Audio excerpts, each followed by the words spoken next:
Assalamualaikum warahmatullahi wabarakatuh. Kembali lagi di channel Mahasantri Putri Tepana Darussalam bersama saya Soleha yang akan menemani waktu istirahat kalian selama beberapa menit ke depan. Gimana kabar kalian hari ini? Semoga lagi pada sehat ya. Ini pertama kalinya saya menjadi host podcast solo di sini. Jujur rasanya deg-degan banget. Tapi saya ingin sekali berbagi cerita sama wanita dan akhirnya saya memberanikan diri. Semoga obrolan kita hari ini memberi kita manfaat.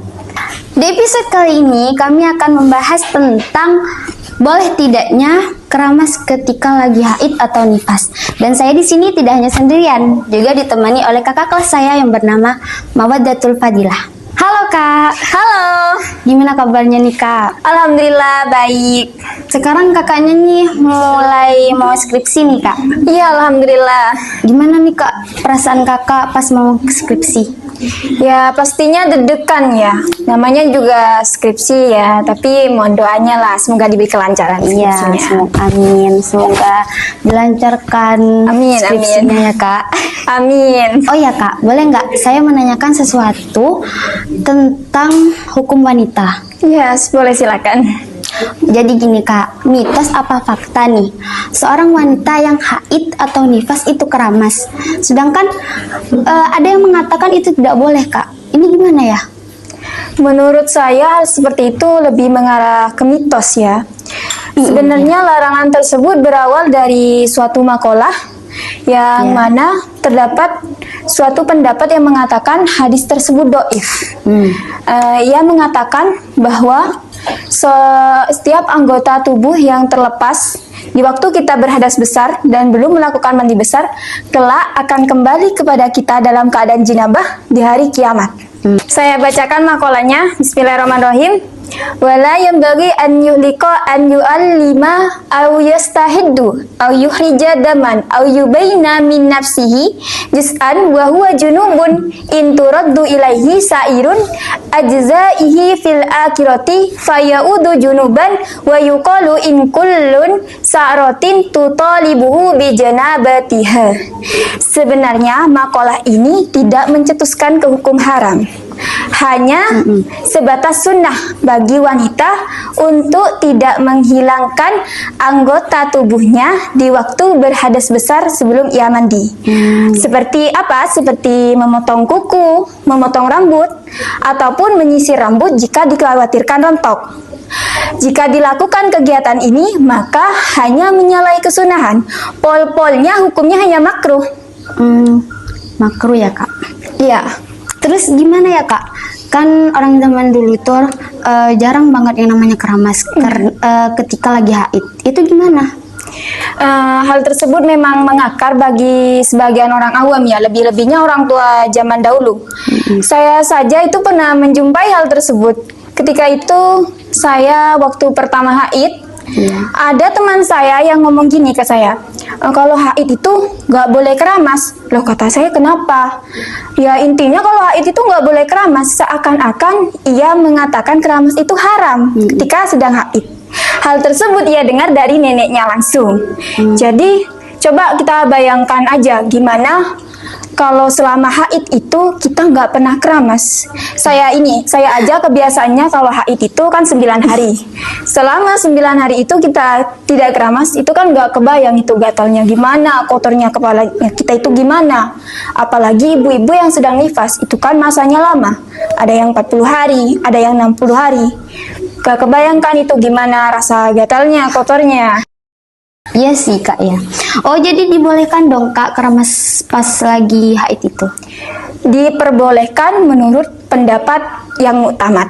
Makanya kita sebagai wanita itu harus benar-benar mengkaji hukum seperti ini. Agar apa? Agar tidak terjadi seperti kesalahpahaman tersebut. Tadi nih ya Kak, kan kakak bilangnya tuh kan keramas ketika lagi haid itu kan dianjurkan nih. Emang dibalik dianjurkan itu ada manfaatnya ya Kak? Keramas saat haid itu boleh-boleh saja ya. Dalam artian itu mubah. Bahkan Allah Ta'ala itu menganjurkan agar kita itu menjaga kebersihan diri kita. Salah satu manfaat medis bagi kita yaitu ketika orang yang menstruasi itu keramas atau mencuci rambutnya, maka akan bisa meredakan pusing dan merelaksasikan otot, juga bisa mengembalikan mood kita. Jadi itu adalah salah satu manfaat kesehatan bagi kita. Berarti yang sering bad mood itu nggak keramas-keramas ya? Nah, makanya itu kita harus sering keramas ya, biar nggak bad mood. Terus gimana nih Kak, kalau seandainya kita itu udah hati-hati banget nih ya Kak, hati-hati banget, masih aja Kak itu rambutnya rontok, ini gimana ya? Padahal udah dijaga gitu loh. Ya.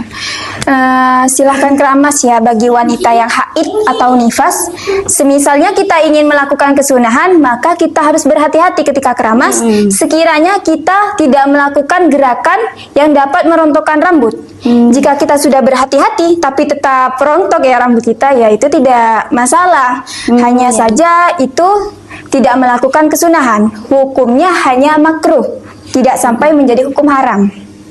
Ya, kalau seandainya nih ya Kak, ada rambut rontok ya, ketika kita lagi sisiran, pas lagi haid nih, emang bener ya Kak, rambut yang rontok ketika lagi haid itu harus dikumpulin, terus dicuci pas lagi mandi wajib.